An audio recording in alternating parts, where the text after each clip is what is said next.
En ce dimanche de la Sainte Trinité, nous méditons un passage très spirituel et pratique de l'Évangile selon saint Jean, chapitre 16, versets 12 à 15. Ce passage est une clé pour comprendre non seulement la Trinité, mais aussi notre propre cheminement de foi.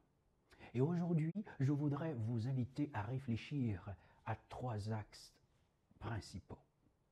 D'abord, la pédagogie divine, le rôle de l'Esprit Saint et notre mission en tant que disciples dans ce monde.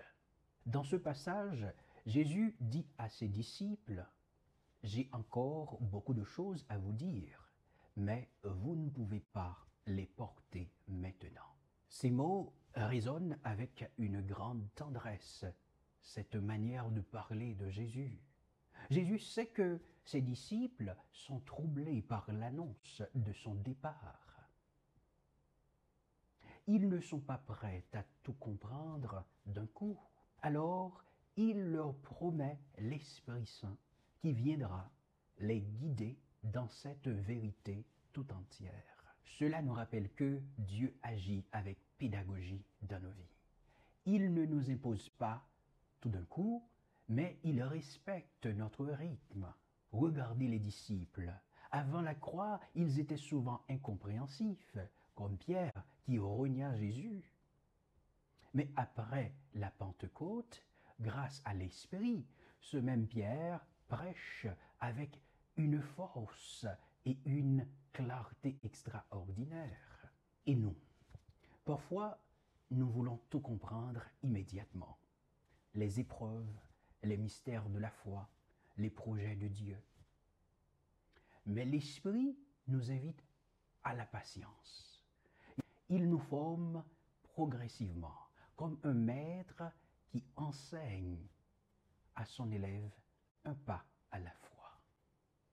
Jésus poursuit en disant, « Quand il viendra, lui, l'Esprit de vérité, il vous guidera dans toute la vérité. » L'Esprit Saint n'est pas un simple messager ou une voix lointaine. Il est notre guide, celui qui actualise les paroles de Jésus pour chaque époque et chaque situation. Il ne révèle pas une nouvelle vérité, mais il approfondit et illumine ce que Jésus a déjà enseigné. Cela a une implication très concrète pour nous aujourd'hui, dans un monde qui change rapidement, face à des défis comme le changement climatique, l'écologie, la justice sociale ou encore les questions éthiques. Nous avons besoin de l'esprit pour discerner nos actions. Prenons un exemple. Dans nos vies personnelles, lorsque nous lisons la Bible ou que nous prions, cherchons-nous simplement des règles ou des réponses immédiates? L'Esprit nous invite à aller plus loin, à rencontrer Jésus lui-même dans cette parole vivante. Mais attention, Jésus précise que l'Esprit ne parlera pas de lui-même. Cela signifie que tout ce qui ne glorifie pas Jésus, tout ce qui s'éloigne de son enseignement, de sa parole, ne vient pas de l'Esprit. Voilà un critère fort face aux fake news spirituelles de notre temps. Enfin, ce passage nous plonge au cœur de la Trinité. Jésus dit, « Il prendra ce qui est à moi et vous le fera connaître. » Tout ce qui est au Père est à moi. Vous voyez la beauté de cette circulation d'amour entre le Père, le Fils et l'Esprit. L'Esprit Saint révèle le Fils qui lui-même nous conduit au Père. Cette communion trinitaire est un modèle pour notre vie spirituelle. Nous sommes appelés à vivre cette unité, à refléter cet amour autour de nous. C'est une mission. Comme l'Esprit glorifie le Fils, nous sommes appelés, nous aussi, à glorifier le Christ par nos paroles et nos actes. Cela signifie être des témoins dans nos familles, dans nos communautés, dans nos zones et même sur les réseaux sociaux. Alors, comment vivre ce message dans notre vie de tous les jours? Voici 3 pistes concrètes. Écoutez l'Esprit Saint dans la prière.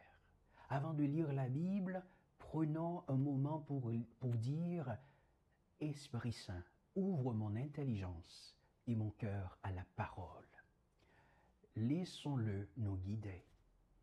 Deuxièmement, le discernement communautaire. Dans nos communautés, dans l'Église, mais aussi dans nos familles ou nos projets, demandons de l'aide de l'Esprit pour discerner les meilleures décisions et surtout face aux défis actuels. Et troisièmement, témoigner dans la vérité et l'amour. Que notre vie reflète la vérité de Jésus par nos actes de charité, par nos paroles et même par notre présence sur les réseaux sociaux. Soyons des témoins de cette communion trinitaire. Mes chers amis, mes frères et sœurs, ce passage d'aujourd'hui est une invitation à la confiance, à l'espérance, à la patience. Jésus nous promet que l'Esprit nous conduira dans la vérité tout entière. Cela signifie que même si nous ne voyons pas tout aujourd'hui, nous ne sommes pas seuls. L'Esprit Saint est avec nous, il nous guide, il nous éclaire et il nous prépare à porter du fruit. Nous sommes appelés à participer dans cette communion trinitaire.